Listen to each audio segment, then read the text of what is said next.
well, you found one of those buttons. The button you found happens to be about how to be an expert, how to be perceived as an expert. You are one, no doubt about it. You know. So, first of all, let me tell you this. All the buttons down here, all those strategies, they're equally important, literally. There's no such a thing like one thing is more important than the other one. And keep this in mind, the public, the people who come to you cannot, especially if you're a dentist, they cannot perceive, they cannot evaluate whether you're an expert or not. So 99% of the time, if they like and refer you, they will actually refer you because you're a jolly good fellow, because they like you, you and your staff, they like the ambience, they like that whole feeling. Nevertheless, you want to be perceived as the expert. And you cannot do that by you saying, I'm good. You cannot do that with flyers and coupons and name it. You cannot do that. How do you do that? Number one is the media. The media must talk about you and give professional opinions. Frankly, those opinions could be not in your field. And you still will be an expert. However, let's go and talk about opinions in your field. How do you do that? It's quite simple, actually. If you want to talk about something in your field and you go to the media in your local area, which is important, that's where you need to be, local area, because that's what the people who will be spending money with you are reading.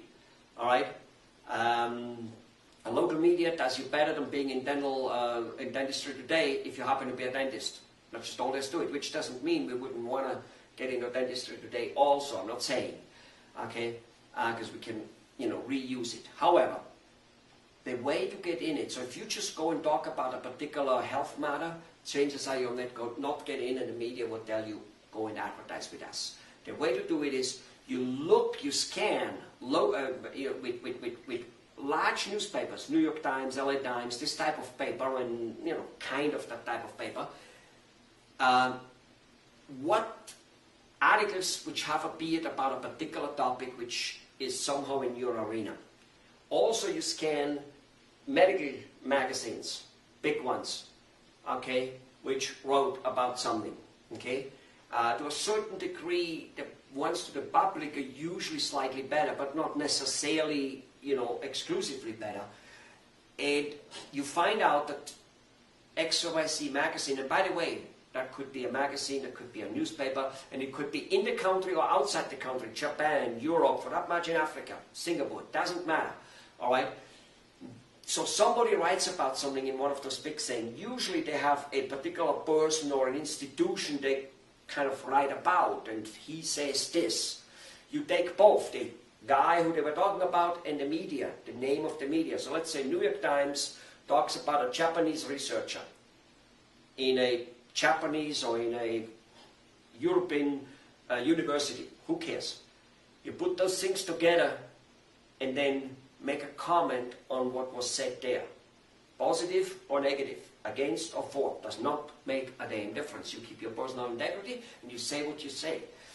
And you present that to the local paper and they will print you. Not all the time, but out of 10 times they'll print you 2-3 times, and that's good enough. Send them 15 to 20 articles a year and they print you 2, 3, 4, 5 times. Beautiful, gorgeous, absolutely puts you on a pedestal. The other thing would be a book. You've got to write a book. Okay, writing a book is superbly important, superbly important. There is nothing better than a book. Okay, a book puts you on a pedestal. A book gets you invited to the TV, radio, television, everywhere. And of course the media, the printed paper writes about it too. It's not all that difficult. And if you think you can't write, don't want to write, don't have the time, because yes, it's true. Most people take 5 and 10 years to write a book and then it's not finished yet. Okay.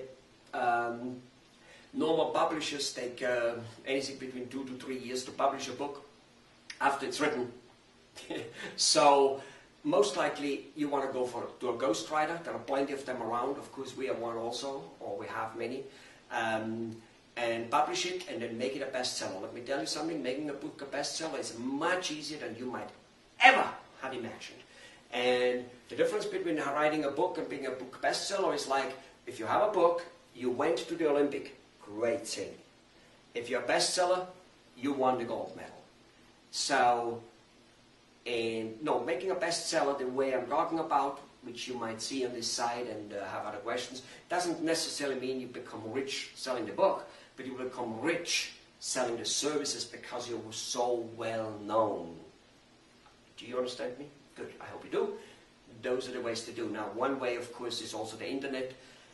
The internet, Google, for instance, is a driving force in the internet. They're not the internet, but they're a driving force. They will promote you as an expert if you do the right thing, which is what?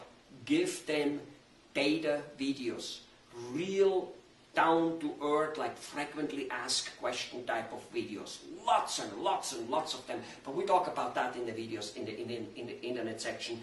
Enjoy yourself, click all the links, work through, write us with questions. We are willing to answer. Just give us a little bit of time.